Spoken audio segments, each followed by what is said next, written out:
Bonjour, tout d'abord toutes mes excuses de ne pas avoir mis de vidéo ces derniers jours.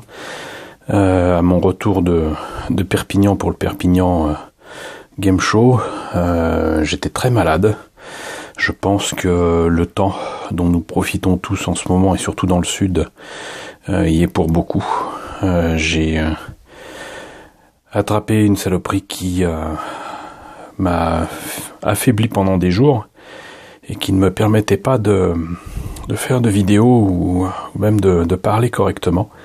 Donc là j'ai une voix un peu faible, j'essaye de parler sans tousser, sans discontinuer comme je le fais depuis plusieurs jours.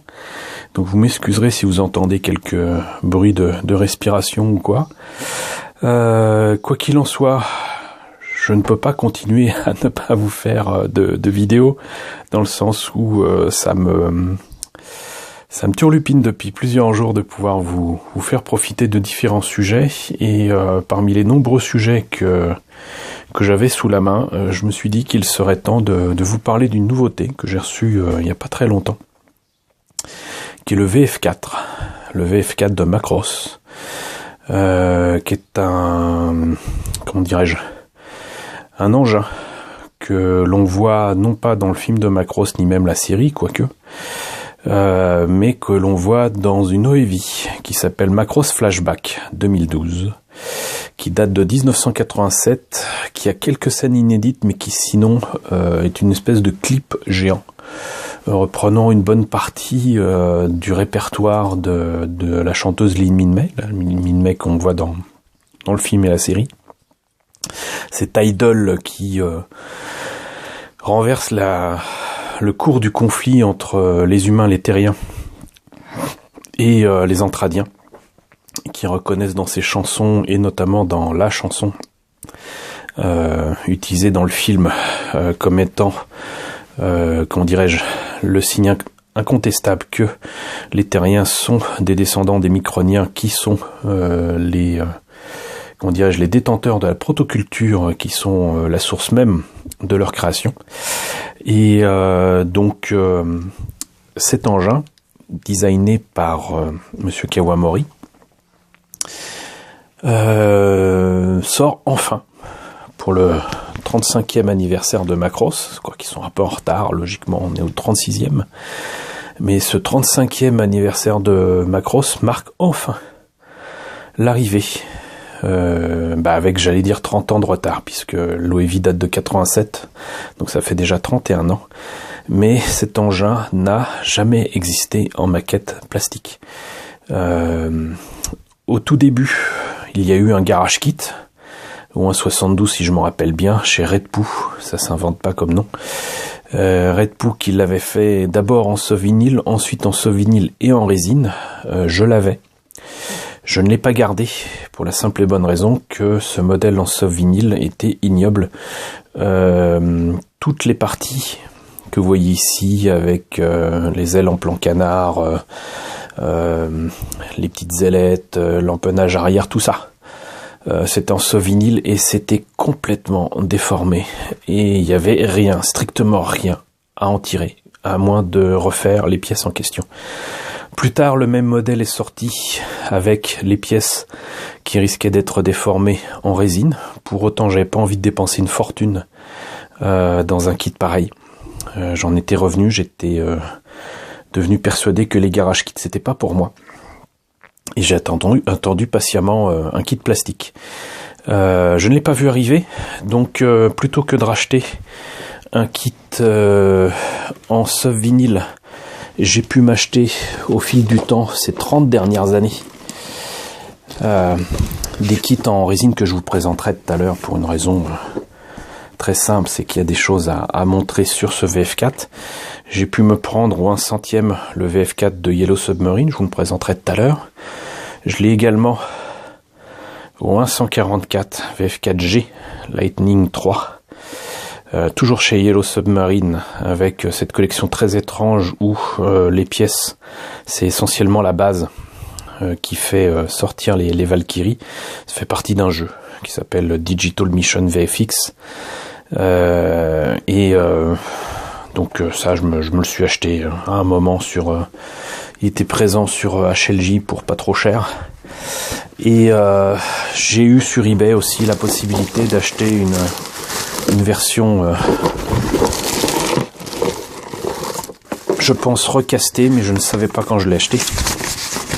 Cela dit, au prix où c'était, j'aurais pu m'en douter, mais bon. Le VF4G Lightning 3 de Club M en résine, avec cette particularité, c'est que normalement il était supposé être capable de passer d'un mode fighter à un mode gearwalk. Heureusement pas en mode Batroid, quoique je l'ai aussi au 144, je vous le présenterai un jour. Mais là l'intérêt c'était de vous montrer les versions fighter. Quoi qu'il en soit, donc cette version fighter, je sais pas si ça se voit sur l'image, mais c'est une maquette en plastique de Wave. On aura souvent en parlé, notamment pour des maquettes que j'ai de 5 Star Stories. Il y avait pas mal de maquettes aussi qui étaient sorties ces derniers temps au 1/100e, c'est pour ça que cette version au 1/72 m'étonne énormément, mais qui n'est jamais sortie chez Hasegawa, qui n'est jamais sortie chez Bandai, et là ça sort chez Wave. Et c'est au 1/72 et pas au 1/100e. Les maquettes de Wave de Macross d'habitude sont au 1/100e pour des Batroid, des Fighters. Je crois qu'il y a des Gearwalk. Il y a des Destroid qui existent en maquette au 1/72, dont le Phalanx qui me fait très envie, mais qui sont à des prix de dingue. Et je dois vous avouer que, une fois de plus, même si je sais pourquoi c'est à des prix de dingue, c'est-à-dire qu'il y a très peu d'exemplaires tirés de ces kits-là, et que c'est pas comme avec Bandai avec des dizaines de milliers, voire des centaines de milliers, voire des millions d'exemplaires de maquettes. Wave fait des petits tirages, mais reste que pour moi, tant qu'à faire des petits tirages comme chez Fine Modes par exemple, le prix devrait se faire écho d'une qualité de gravure, une qualité des pièces, une qualité irréprochable de la maquette. Et pour moi, très sincèrement, ce n'est pas le cas. Pour autant, je me suis quand même fourni ce kit, parce qu'encore une fois, c'était une grosse frustration qui a bientôt 30 ans, pour moi. Donc kit de Wave au 1/72, dont vous voyez ici le résultat monté et peint. Donc vous voyez, on reconnaît la touche de Kawamori, on reconnaît les formes d'une Valkyrie, mais en plus élancé, en plus aplati, je dirais c'est même presque très proche de la vraie Valkyrie, qui est un véritable avion, un bombardier si je me rappelle bien, américain. Mais voilà, donc vous voyez ce que c'est supposé donner au final.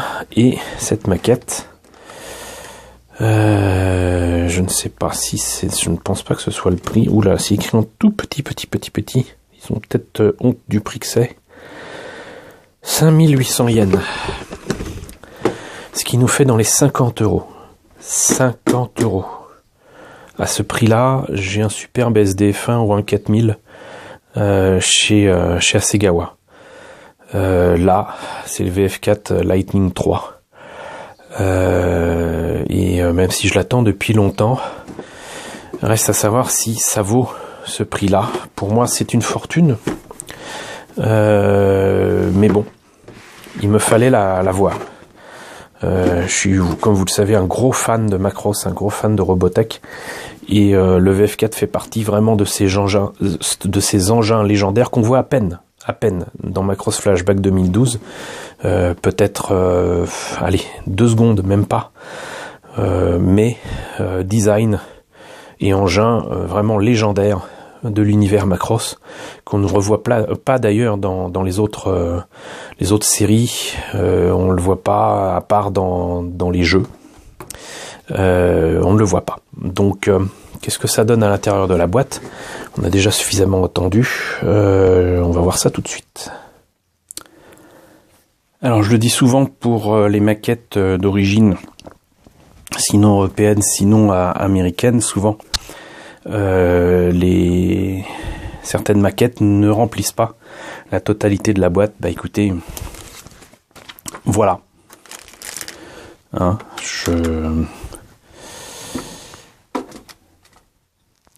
Il y a un bon tiers de la boîte qui n'est pas rempli. Pour un kit à 50 €, je le rappelle. Mais bon, avant de parler des pièces, on va parler des mauvaises surprises pour moi. Le stockage des maquettes implique parfois de faire quand même attention à certaines pièces. Les pièces transparentes en font partie, mais les planches de décalco aussi. Donc, je devrais pas commencer par les points négatifs, mais puisque je l'ai sous la main et que ça vient de me tomber littéralement sur les doigts là, je signale que déjà pour 50 €, chez Hasegawa, j'aurais eu une planche de décalco pratiquement de la taille de la boîte, avec beaucoup plus de marquages. Bon, c'est toujours un peu chiant de placer ces marquages là, ça prend un temps fou et tout, mais le résultat final on vaut la chandelle. Mais c'est pas que la planche de décalco soit moche, elle est très bien foutue, mais voilà, je trouve ça déjà limité. Mais en plus de ça, vous voyez, je n'ai pas enlevé quoi que ce soit de ces sachets. Cette planche de décalco était telle quelle dans la boîte. C'est-à-dire que, surtout qu'en ce moment, on a quand même un temps extrêmement humide avec beaucoup de pluie, je vous laisse imaginer la tête que j'ai fait quand j'ai vu ça. C'est-à-dire qu'à n'importe quel moment de la livraison de cette boîte qui m'est parvenue du Japon, ça aurait pu s'abîmer. Ça aurait pu devenir très difficile et très compliqué d'utiliser cette planche de décalco. D'ailleurs, une fois que j'aurai terminé cette vidéo, je ferai en sorte de placer cette planche dans un sachet plastique pour la protéger. Mais voilà, déjà, première mauvaise surprise. Ensuite, effectivement, le nombre de pièces qui m'a pas l'air très conséquent et le détaillage qui m'a pas l'air terrible. La notice de montage qui reprend la même illustration que la boîte. Bon, c'est pas moche. C'est juste que c'est pas transcendant. Voilà. Pour moi, bon, c'est inspiré d'une des scènes où on voit à peine le VF4 dans Macross Flashback. Mais c'est pas génial. C'est pas génial parce que on le voit à peine. Voilà, c'est le choix des couleurs, de la forme, bof. Voilà. Et j'arrive pas à lire qui c'est qui a fait ça, mais le copyright de 87, c'est rigolo. Parce qu'évidemment, l'image ne date pas de 87, mais... Donc la notice, assez succincte, hein. On commence par le cockpit, mais ça c'est toujours le cas avec les fighters et les avions, c'est logique. Au moins on a un pilote. Le cockpit avec apparemment peut-être des suggestions pour les couleurs à mettre dedans. Le nez qui est en un seul morceau, ça c'est bien. Ensuite, le reste du fuselage à l'arrière. Les entrées d'air qui correspondraient aux jambes d'une Valkyrie. Les réacteurs ici avec l'empennage arrière. Éventuellement les trains d'atterrissage qui en tout cas sur le dessin n'ont pas l'air d'être très précis. Sinon à remplacer avec comment dirais-je, les trappes de baies de train. On remarquera que les réacteurs en question font penser au backpack qu'il y a sur les Super Valkyrie, mais c'est tout à fait normal. Les ailes qui sont en deux parties, je m'y attendais pas, mais je pense qu'en fait c'est il y a l'intérieur de l'aile qui se met dans une partie qui est un peu plus grosse. Le cockpit qui se met étrangement sous le nez de l'appareil. Pas oublier de mettre le décalco de la planche de bord, on va dire. La verrière qui est en plusieurs parties, alors ça c'est une bonne chose. Est-ce que ça justifie le prix? Je suis pas sûr, mais il n'y a pas besoin du coup de faire de masquage sur la verrière ou même de poncer la verrière comme c'est le cas sur les Valkyries de Hasegawa. On en reparlera en temps voulu puisque j'ai des dizaines de kits de Hasegawa à vous présenter, mais les kits de Hasegawa sont bien, sont précis, il y a plein de détails partout, mais Il y a un gros défaut pour les verrières, c'est que leur façon de mouler les pièces pour faire en sorte qu'elles soient les plus fines possibles, les plus réalistes possibles, fait qu'il y a un liseré sur la verrière qu'il faut poncer. Il faut utiliser du coup la Compound, qui est une pâte de lissage de chez Tamiya, qui permet de retravailler le cockpit, en tout cas la verrière, correctement. Là, il n'y a pas à le faire. C'est bien. Train d'atterrissage avant. On met sur le reste du fuselage, les moteurs, et on obtient le VF4. Ça n'a pas l'air d'être bien compliqué. Mais voilà. Donc, maintenant, on va passer aux pièces. Je vais être obligé d'enlever les sachets. Alors, on va les faire une par une. Donc là, on a deux grappes parfaitement identiques, avec une partie des moteurs, des tuyères ici. Alors là aussi, c'est cool que ce soit en une seule partie, mais il n'y a pas de trou au milieu, quoi. Et certainement parce que ça doit se placer là, mais tant qu'à faire des détails ici, autant faire quelque chose là, je sais pas. Enfin bon, donc deux grappes totalement identiques. On passe au fuselage, et c'est là que le bas blesse pour moi. C'est que on a quelques détails ici pour la baie de train, qui est d'ailleurs pas très enfoncée. On devine bien que, bien évidemment, entre le cockpit et tout le reste, un train d'atterrissage comme il y a sur le train d'atterrissage avant du VF4 ne pourrait tenir sur un avion réaliste.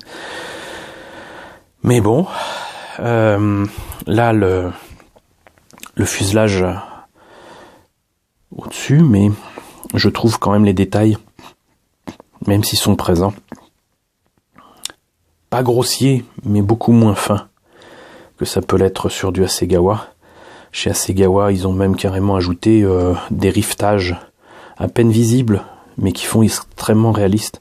Là, ça fait détail pour du détail. Et je trouve ça, très sincèrement, assez bof.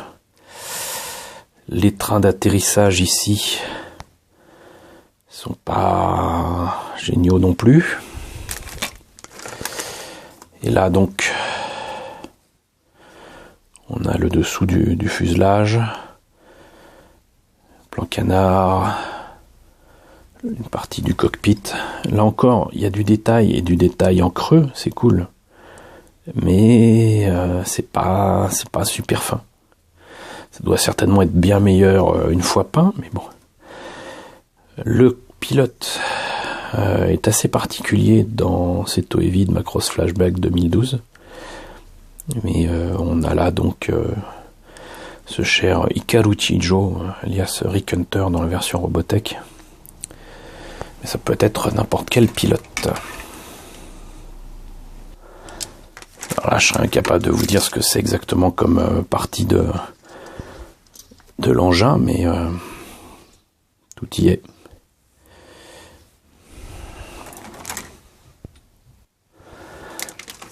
Alors ici, nous avons la plus grosse partie du VF4, c'est les moteurs.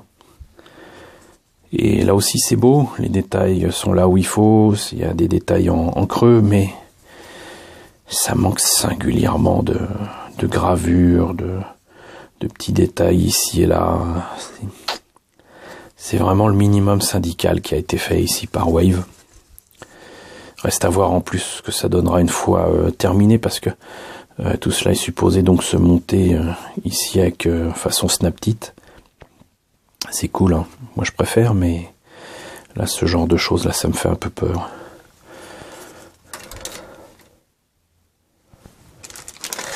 Et là,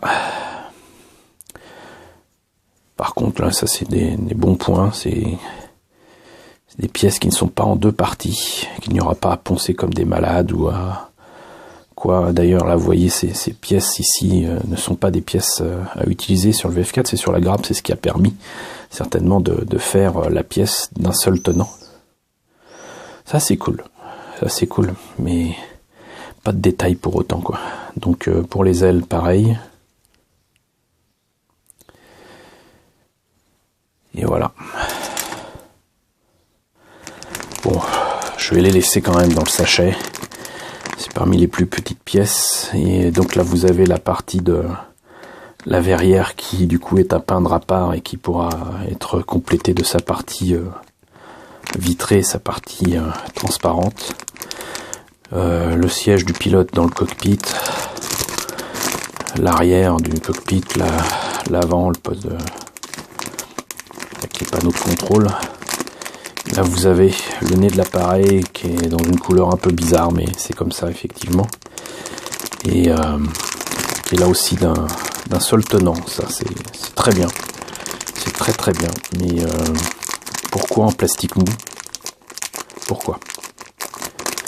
Ça me fait dire que ça avec une colle à maquette normale, même la Tamiya Fine Cement, ça va avoir du mal. Et donc là les pièces transparentes pour le cockpit. Et j'ose espérer que ça pourra tenir tout seul, parce que s'il faut coller aussi, ça va poser problème. Ça va poser de gros problèmes. Donc voilà, quelques points positifs pour ce VF4, mais beaucoup d'interrogations pour ma part concernant la justification d'un prix aussi exorbitant pour des pièces aussi peu précises, aussi peu détaillées. Il y avait à mon avis mieux à faire sur ce VF4 tant attendu depuis 30 ans d'attente. Et ce que je vous propose, c'est de voir ce que ça donne avec les garage kits. Donc je serais incapable de vous dire pourquoi il n'y avait pas de boîte avec, ou pourquoi je ne l'ai plus, mais j'imagine qu'il n'y en avait pas, peut-être un sachet ou quoi. Reste que donc la notice de montage c'était ça. Et donc les pièces en présence. Et voilà. Donc comme je le disais, c'est un recast, donc faut pas s'attendre à avoir la qualité du modèle tel qu'il existait au départ. Est-ce qu'au moins c'était du 1.72? Oui. Il m'a l'air quand même un poil plus petit que ce qu'on a ici en plastique. Alors ce qui est marrant, c'est que très clairement, le nez de l'appareil est différent. Et très clairement, le fuselage a été pensé différemment. Beaucoup moins de détails. C'est rien de le dire, mais bon, comment dirais-je? Ça fait moins de détails pour le détail. En plus, là, c'est vraiment typique de ce qu'il y avait sur le design original de Kawamori pour le VF4 Lightning 3. Et ce que je trouve amusant, alors, je vais essayer d'ouvrir ça sans trop abîmer les choses. Les sachets apparemment n'ont pas supporté le passage des ans. J'ai acheté ça sur eBay il y a une éternité. Je commençais tout juste à découvrir eBay. C'était il y a facilement, je dirais qu'on pas loin de 20 ans. Pas loin de 20 ans. Donc, une partie du cockpit, vous voyez, le siège des pilotes, ça n'a rien à voir avec les détails que Wave a fait. Mais bizarrement, il y a, et tant mieux, il y a deux pilotes. Mais celui-là, j'allais dire, il ressemble à rien. Et celui-ci, c'est celui du film. Donc je sais plus pourquoi, sincèrement. Donc les ailes, alors Monsieur Focus, tu pouvais m'aider, voilà. Intérieur des réacteurs. Voilà, et puis par contre des moteurs qu'il va falloir que je reforme, hein, de l'eau chaude, les remettre en forme et ensuite mettre dans l'eau froide pour bloquer la remise en forme. Alors évidemment, pas les mêmes détails que Wave, mais c'est un garage kit, c'est-à-dire qu'il y a encore moins d'exemplaires existants pour ce modèle-là. Et là vous avez le nez de l'appareil ici. Alors ça s'ajuste magnifiquement bien quand même pour de la résine. Voilà. Et ici vous avez la verrière. Par contre, est d'un seul tenant et j'ai l'impression qu'il y en a plusieurs. C'est une bonne chose. C'est-à-dire que celui qui a fait ce recast a pensé qu'on pourrait peut-être se rater sur une première verrière et se rattraper sur une seconde. Donc ça c'est bien. Voilà, alors ce kit, en tant que recast, n'est pas terrible. Je sais pas si c'est représentatif de du garage kit original. Mais je sais que par contre, ça courait pas les rues. C'était très difficile à avoir. Et c'était super méga cher. Je pense que c'est peut-être même indiqué ici ou là. Non, ça ne l'est pas, mais c'était vraiment pas donné. C'était vraiment pas donné. Mais bon, ça reste un garage kit. Pas légendaire parce qu'il est relativement récent. Et que encore une fois, il est issu du jeu Macross Digital Mission VFX, qui a donc du coup quelques années déjà. Mais bon, voilà, il y a, je sais pas, un petit peu plus de satisfaction quand même de mettre de l'argent dans un garage kit très limité en tirage. Et qui va réserver peut-être quelques bonnes surprises une fois monté. On baisse progressivement en notion d'échelle. On est passé du 1,72 avec la version plastique et résine, on passe à la version résine au 1 centième du VF4, donc chez Yellow Submarine, qui est un kit là aussi qui n'était pas évident à trouver et qui n'était pas à donner non plus, puisqu'il était à 9800 yens au moment de sa sortie. Et ça c'était, je dirais, il y a là aussi plus de 20 ans. Certainement 25, c'était le genre de truc qui était sorti chez Yellow Submarine fin des années 80, début des années 90. Trouvé sur eBay là aussi. Et là par contre c'est un original. C'est un original. Et voilà, la notice de montage, la présence des pièces, le design original du Mecha Design donc de Monsieur Kawamori. Très peu de pièces au final, finalement à utiliser et à monter. Là on indique quand même qu'il faut couper la verrière faite en plastique thermoformé, transparent. Et le gros défaut de ce kit par contre, c'est que il n'y avait pas, en tout cas moi je ne l'avais pas, de planche de décalco. Donc là j'ai les pièces que vous voyez donc être quand même relativement modestes en taille. Ici et là, comment dirais-je, encore une fois très peu de détails par rapport à ce qu'il y a sur le Wave, mais c'est les détails du Mecha Design. La silhouette est là, mais c'est du 1 centième, donc c'est nettement plus petit. Mais il y a au moins le creux dans le cockpit pour faire ce qu'il faut pour le cockpit et puis son pilote. Alors je vais essayer de vous sortir quelques pièces quand même pour vous montrer un petit peu les détails. Yellow Submarine c'est quand même pas du n'importe quoi. Hein. Et voilà, de beaux détails quand même pour de la résine, à travailler un petit peu quand même, un minimum. Ici pour le dessous des moteurs. Les ailes qui m'ont l'air un petit peu plus pointues que sur les versions 72.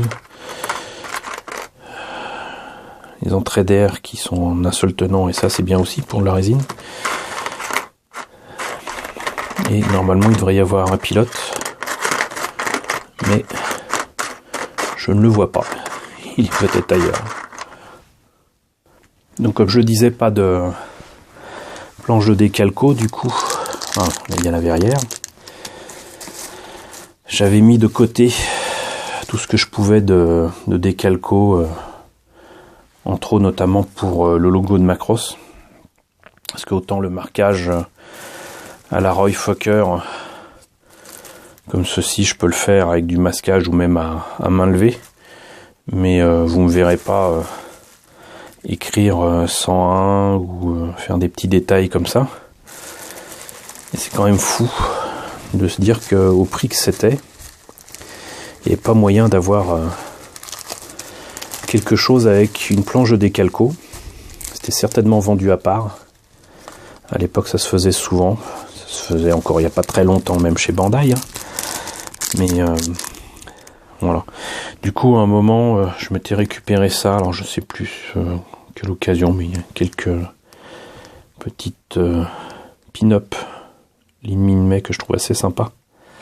À l'époque, c'était pour les 20 ans de l'anniversaire Macross. Et puis, il y avait les crossbones du Skull Squadron. Donc voilà ce que ça donne pour cette version 1/100e. Alors, VF4G Lightning 3, encore une fois issu de Macross Digital Mission VFX de Yellow Submarine. Alors là, par contre, on a un kit qui est au 1/144, mais qui était quand même à un prix raisonnable, on va dire, 7000 yens pour un garage kit en résine de 1997. Hein, donc là, on a la date. On comprend que donc effectivement, ce kit et ce jeu datent de plus de 20 ans. Donc il est possible que le recast de l'autre VF4 date de cette époque ou d'un petit peu plus tôt. Mais il reste que donc j'avais acheté ça sur HLJ, apparemment ça traînait dans leur stock et il les faisait pas cher. 30 ou 50% moins cher, ça arrivait souvent. Et là on voit déjà que sur l'illustration de la boîte, on a un modèle monté et peint, qui est fait, je vais dire, de manière un peu grossière quand même. Mais bon, encore une fois, il n'y avait pas d'énormes choix pour trouver des VF4, même à l'époque. Donc il y avait déjà 10 ans de frustration. Et là, donc on a énormément de pièces, mais là c'est les pièces pour le VF4. Il y a une figurine d'une idol de Macross que je ne connais absolument pas, mais renseignement pris et vu ce que ça donnait sur un artbook, je ne rate pas grand chose. Les couleurs demandées pour ces idols sont absolument ignobles. Si vous aimez pas Macross Delta, dites-vous que Macross Delta c'est beau par rapport à ça. Voilà. Donc par contre les plus grosses pièces c'est ça, c'est une espèce de base. En fait c'est le truc de lancement, une espèce d'engin qui a un nom issu de la mythologie nordique, mais j'ai peur de dire des bêtises. Et donc voilà, le VF4 avec son petit pilote, qui a l'air d'avoir beaucoup de pièces quand même très petites et très précises. L'idol, donc on s'en fout, et ce machin là. Alors j'ai jamais compris comment on plaçait les kits une fois terminés sur ce machin là, qui est absolument identique quelle que soit la Valkyrie qui en sort. À l'époque c'était le moyen d'utiliser justement toutes les Valkyries existantes, et notamment ici le VF4. Et voilà, donc la petite verrière est ici, ça évite de la perdre ou de l'écraser. Là, ce qui est assez étonnant, c'est que c'est dans une résine jaune que les Japonais n'utilisent que rarement. Voilà. D'habitude, c'est une belle résine blanche immaculée, mais bon voilà. Et ça, sincèrement, je ne pense pas que je l'utiliserai tel quel, mais ça pourra toujours être utile pour certains projets. Mais vous voyez, donc ça compose l'essentiel de la boîte. C'est ça. L'idol, comme ça on n'en parle plus, le voilà. C'est pas une vieille figurine, c'est juste que si je devais faire les couleurs comme c'est demandé, Burke, essentiellement du violet et du rose. Et donc le VF4, oups, bah vous voyez il est là, et bah, j'ose à peine le manipuler quoi, il est tout petit, c'est du 1/144. Voyons ce que je peux quand même l'ouvrir. Voilà, attendez. Alors, vous voyez, alors là, on est vraiment dans quelque chose de vraiment tout petit. C'est à peine aussi gros qu'un de mes doigts. Pour autant, la qualité Et les détails sont là.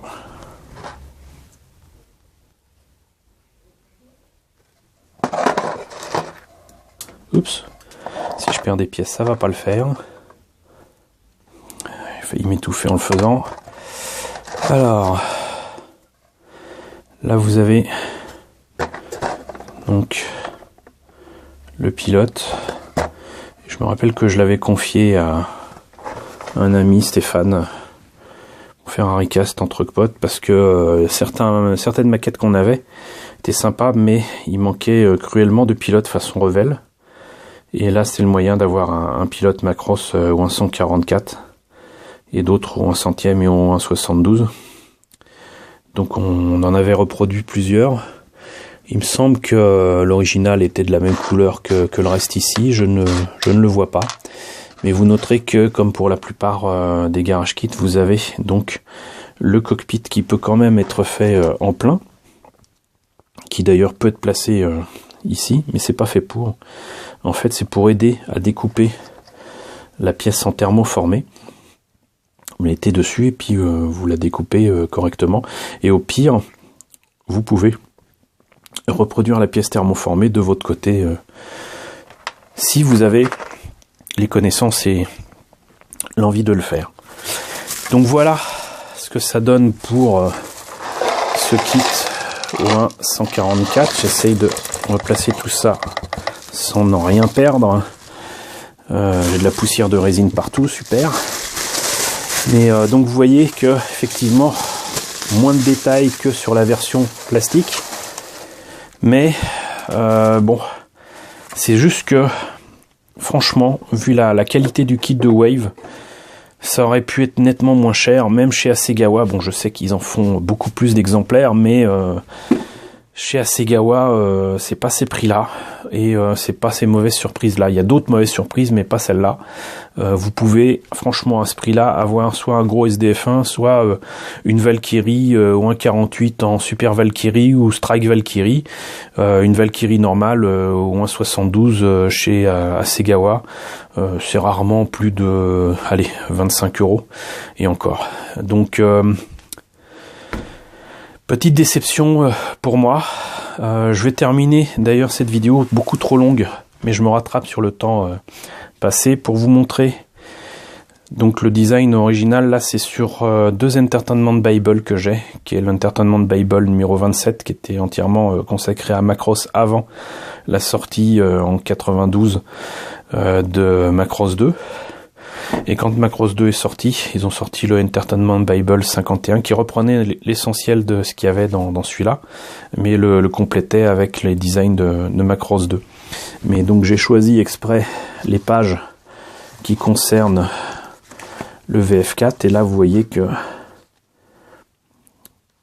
donc le design est bien respecté pour les garage kits. Il n'y a que ces petits détails là ici, mais Wave en a rajouté, mais ce n'est pas forcément un plus. Ce qui m'a amusé d'ailleurs, c'est que les pages sont strictement identiques d'un Entertainment Bible à un autre. Voilà, si vous avez l'occasion de tomber dessus, oui, je l'ai fait signer à Japan Tour par Monsieur Kawamori.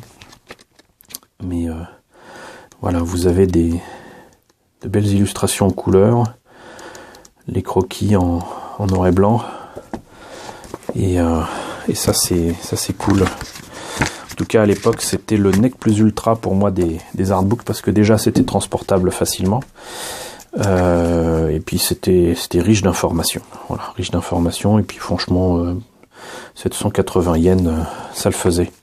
Apparemment on les trouve encore entre guillemets facilement maintenant. Les gens s'en débarrassent. Je sais pas s'ils se rendent compte de ce dont ils se débarrassent, mais ils s'en débarrassent. Il va falloir que je nettoie tout ça. Donc bah écoutez, j'espère quand même que cette présentation vous aura plu. Ma conclusion, elle est simple, hein, c'est que à ce prix-là, pour moi, ce VF4 est une déception. Maintenant, ça permet quand même de combler le vide de ce VF4 en plastique injecté qui manquait à mes kits de Macross. Donc maintenant c'est fait, je l'ai, voilà, youpi. J'en profite pour vous rappeler et vous signaler, si vous n'êtes pas déjà au courant, que la semaine prochaine, en espérant que je serai en meilleure forme, vous me trouverez à Périgueux. C'est-à-dire que je vous dise pas de bêtises, les 23 et 24 juin, je serai à Périgueux pour Périgeekasia. Je suis l'un des invités de ce premier événement à Périgueux, organisé par mes amis de Mizu Shop. Coucou. Donc si vous êtes dans le coin, si vous êtes de la région, n'hésitez pas à venir voir ce que ça donne, samedi ou dimanche. J'y serai présent avec d'autres invités sympathiques comme mon ami Michael Almadovar, mangaka français de son état, mais également Dominique Poulain, la chanteuse du générique de Candy. Donc voilà, on sera en bonne compagnie. J'y aurai un stand cette fois-ci. J'y aurai un stand que je partage avec l'ami Doikim, coucou Doikim, qui ne sera là que le dimanche malheureusement, mais on sera là. Il y aura d'autres amis comme Mister Fantaskit. Il y aura Nain Jaune d'Art Movie Fan qui fait des trucs fabuleux. Je vous ai déjà présenté ce qu'il fait avec du métal et notamment de l'aluminium. Il fait des trucs en radio commandé, c'est absolument fabuleux. Vraiment, franchement, un événement à ne pas rater, pas seulement parce que j'y suis, mais parce qu'il y a plein de choses à voir et plein d'invités vraiment super à rencontrer. Donc j'espère vous voir à Périgueux ce week-end. N'hésitez pas à me dire ce que vous pensez de tout ça dans la section commentaires. Désolé pour la longueur de la vidéo. Il me faut me concentrer et parler en forçant un peu ma voix pour éviter de tousser et c'est un peu long, mais voilà, donc il faut faire avec ce qu'on a, désolé.